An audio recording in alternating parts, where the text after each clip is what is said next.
अहाना को पता चलने वाला है कि जो खाना चोरी हुआ वह पोलटूदा और ठाकुर जी ने चुराया। अब दुर्गा देवी होने वाली है, गुस्सा और करने वाली है। उन दोनों का पीछा महाअष्टमी का दिन था। पूरे मोहल्ले में पूजा की तैयारियां जोरों पर चल रही थीं। हर ओर देवी के भजन, घंटियों की आवाज और मां दुर्गा के जयकारे गूंज रहे थे। लेकिन इस खुशियों के माहौल के बीच ठाकुर परिवार के घर में चल रही थी एक ऐसी खामोश जंग जिसे कोई समझ नहीं पा रहा था। बाहर लोग खुश थे, लेकिन अंदर साजिशों की लहरें धीरे धीरे सबको डुबाने को तैयार थी। अहाना, जो इस घर की छोटी बहू है, उसने इस बार महाअष्टमी की पूजा का सारा जिम्मा खुद उठाया था। पूरे दिल से उसने देवी माँ के लिए प्रसाद, सजावट और कन्या भोज का इंतजाम किया था। उसका एक ही मकसद था, इस घर की इज्जत बरकरार रखना और अपने ससुराल वालों को दिखाना कि अगर नीयत साफ हो तो भले ही रास्ता मुश्किल हो, लेकिन मंजिल जरूर मिलती है। मगर जैसे ही सूरज डूबने को हुआ, वैसे ही घर के अंदर एक ऐसी घटना हुई जिसने सबके चेहरों का रंग बदल दिया। ठाकुर जी, जो अहाना की सास हैं, उनकी आंखों में हमेशा अहाना के लिए नफरत झलकती रहती थी। उन्हें यह मंजूर ही नहीं था कि एक छोटी बहू घर के फैसले लेने लगे। वे इस बात को पचा ही नहीं पा रही थीं कि अब दुर्गा देवी, घर की बड़ी मालकिन, भी अहाना की हर बात मानने लगी हैं।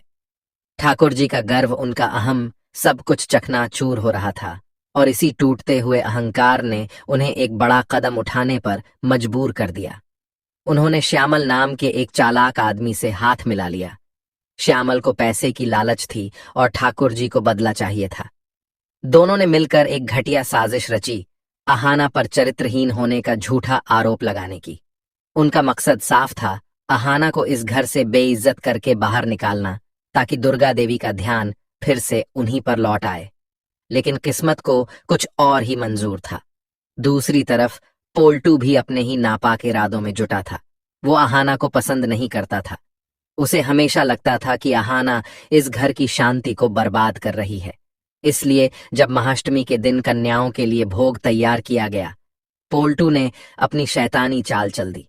जब सब पूजा में व्यस्त थे, वो चुपके से रसोई में घुसा और भोग का बड़ा हांडा उठाकर बाहर ले गया।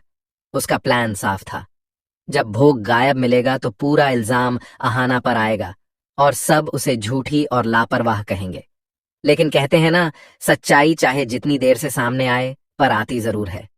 पोल्टू ने चोरी तो कर ली, लेकिन वो यह भूल गया कि उसी समय मिट्टी नाम की लड़की पूजा के वीडियो बना रही थी। मिट्टी का कैमरा पोल्टू की हरकत रिकॉर्ड कर चुका था। उधर जब मोहल्ले की औरतें भोग के इंतजार में बेचैन होने लगीं, तो सबने दुर्गा देवी से सवाल किया, भोग आया क्यों नहीं? दुर्गा देवी ने गुस्से में अहाना को बुलाया। अरे बहू, भोग कहाँ है? कन्याएं भूखी बैठी हैं। अहाना के चेहरे का रंग उड़ गया। उसने कांपती आवाज में कहा, मांझी, भोग तो चोरी हो गया है। मुझे नहीं पता किसने चुराया। यह सुनते ही ठाकुर जी के चेहरे पर एक चालाक मुस्कान आ गई। उन्हें लगा कि अब अहाना की बर्बादी तय है। लेकिन अहाना वो नहीं थी जो इतनी आसानी से हार मान जाए। उसने अपनी तीनों दीदियों को बुलाया और कहा, हमें अभी और इसी वक्त नया भोग बनाना होगा। चाहे जो हो जाए, कन्याओं को प्रसाद मिलना चाहिए। रसोई में सब ने मिलकर रात दिन एक कर दिया। पसीना बहता गया, लेकिन अहाना ने हार नहीं मानी। जैसे तैसे करके उन्होंने फिर से भोग तैयार किया, और जब कन्याओं को वह भोग दिया गया तो पूरे मोहल्ले ने अहाना की तारीफों के पुल बांध दिए। अगर आप भी अहाना की हिम्मत के फैन हैं तो चैनल को सब्सक्राइब जरूर करें, क्योंकि ऐसी बहादुर और सच्ची बहू हर घर में नहीं होती।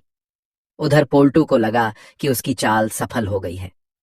वह खुशी खुशी ठाकुर जी के पास पहुंचा और बोला, अब देखिए अहाना की इज्जत कैसे मिट्टी में मिलती है।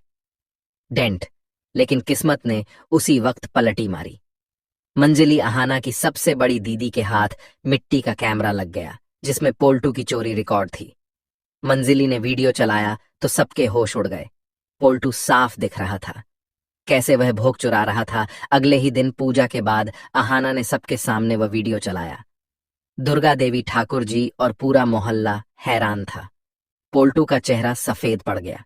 वो गिड़गिड़ाने लगा, मैंने गलती कर दी, मुझे माफ कर दीजिए। लेकिन अब बहुत देर हो चुकी थी। दुर्गा देवी ने गुस्से में कहा, पोल्टू, तूने इस घर की पूजा को अपवित्र किया है। अब तेरे लिए इस घर में कोई जगह नहीं। पोल्टू के पैरों से जमीन खिसक गई। ठाकुर जी ने उसे बचाने की कोशिश की, लेकिन अब किसी ने उनकी एक नहीं सुनी। दुर्गा देवी ने सख्त आवाज में कहा, और ठाकुर जी, आप भी इस साजिश में शामिल हैं। मैंने आपसे बहुत उम्मीदें रखी थीं, लेकिन आपने इस घर की लाज मिट्टी में मिला दी। अब आप दोनों इस घर से निकल जाइए। पूरा घर स्तब्ध था। पोल्टू और ठाकुर जी ने बोरिया बिस्तर बांधा और भारी कदमों से बाहर निकल गए। दरवाजे से जाते वक्त ठाकुर जी ने मुड़कर देखा। आहाना मंदिर की सीढ़ियों पर बैठी माँ दुर्गा से आंखों में आंसू लिए कह रही थी, माँ, अगर मेरा दिल साफ है तो मेरा घर बचा लेना। और तभी हवा में घंटियों की आवाज गूंजी। दीपक की लौ तेज हो गई। सबको लगा जैसे खुद माँ दुर्गा ने आहाना की प्रार्थना सुन ली हो। अगर आप भी मानते हैं कि सच्चाई की जीत हमेशा होती है,